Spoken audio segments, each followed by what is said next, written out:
Muy buenas amigos y sed bienvenidos un día más a Arcadia Zona 51.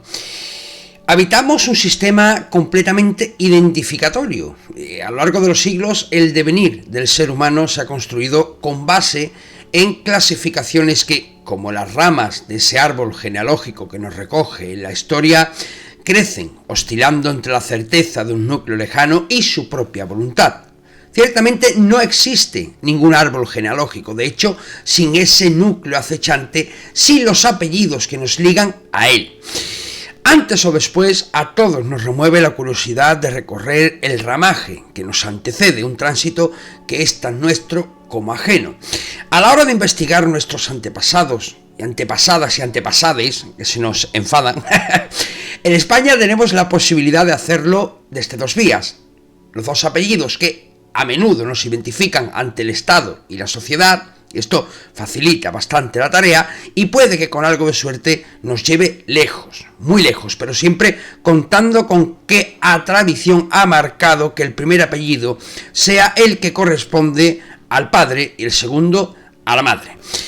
Sin embargo, esto no ocurre de la misma forma en otras culturas vecinas, donde sin más motivo que la tradición, de nuevo, el apellido materno desaparece.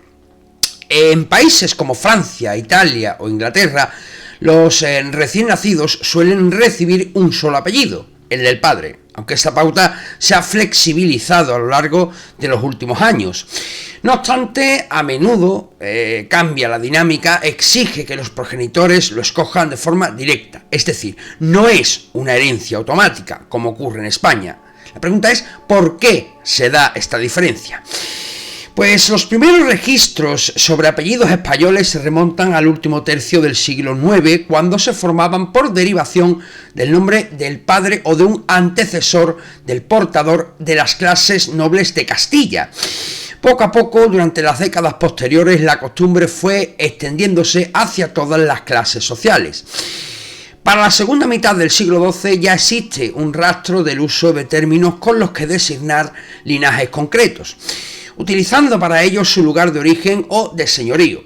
Más tarde, entre los siglos IX y XVI, se comenzó a utilizar el patronímico como una prolongación del nombre, independientemente de cuál fuera el nombre del padre. Este gesto se basaba en imponer a cada nuevo individuo el patronímico de la persona en cuyo honor se le ha puesto el nombre. Además, para las niñas y mujeres se intentó mantener a toda costa una forma de apellido que las subyugara directamente como posesión de un hombre. En palabras del historiador José Godoy Alcántara, en las mujeres fue más lenta la adopción del apellido. Entre las de clase inferior conservaban, todavía muy entrada la Edad Media, nombres griegos y romanos, y no eran raras las Octavias, Livias, Creusas y Julia. Aún en el siglo XII persisten las huellas de la formación romana del nombre femenino Palumbina Filia Pelagi Palumbo, Paloma, hija de Pelayo Palomo. Leemos en escrituras del año 1167 en la tumba de un viejo sobrado. En cualquier caso, nada fue inmediato y generalizado hasta principios del siglo XVI. Lo más habitual era que cada persona cargase con un nombre de pila y un genitivo, o lo que es lo mismo, una coletilla casi a modo de apodo, relacionado con su lugar de origen o familia. Si bien esta opción tenía sentido, sí se daba pie a algunas confusiones que hoy nos parecerían ciertamente delirantes y sobre todo hacían que la administración de la época fuese tremendamente compleja.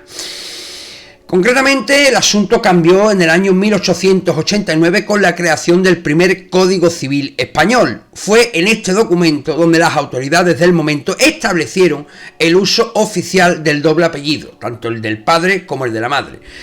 Los hijos legítimos tienen derecho a llevar los apellidos del padre y de la madre, decía concretamente el artículo 114. Sin embargo, esta orden no se ha seguido a rajatabla en todos los lugares y en todo momento. Veréis, hubo un tiempo en el que, por ejemplo, en Galicia se usaba el orden contrario. Sí, contrario, primero el materno y luego el paterno, cosa que incluso se mantiene actualmente en Portugal. En algunas zonas, de hecho, todavía en la actualidad, incluso los hijos adoptaban como principal el apellido paterno y las hijas el materno. Asimismo, la existencia de intereses económicos podrían hacer que prevaleciese el apellido materno para mantener ciertos privilegios.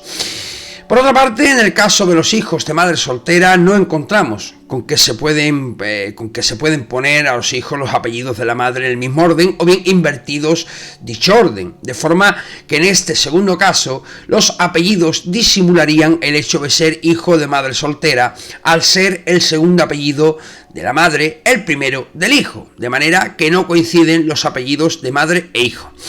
En 2021, el Tribunal de Derechos Humanos sentenció que la prevalencia del apellido paterno frente al de la madre en la actualidad es discriminatoria.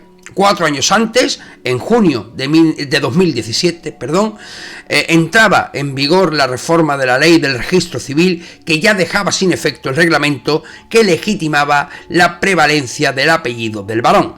Sin embargo, en la práctica, como se cuestiona aquella sentencia del TEDH, del Tribunal de Derechos Humanos, se hacía necesaria la autorización de ambos progenitores para poner el apellido de la madre primero, algo que no ocurría si el del padre iba primero. Desde entonces los padres tienen que ponerse de acuerdo y si no, el encargado es el registro civil quien determinará el orden de apellidos a expensa y siempre teniendo en cuenta los intereses del menor.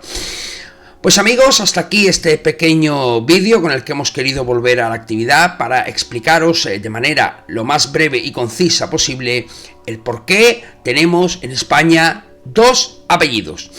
Amigos, mandaros un saludo enorme desde Arcadia, zona 51. Os dejamos en la descripción del vídeo el enlace a nuestro canal de iVoox, donde colaboramos, como ya sabéis, con nuestro buen amigo, socio, hermano y todo lo referente a confraternización, don Ron Casini, donde colaboramos con turno de noche. Amigos, un placer y hasta el próximo vídeo.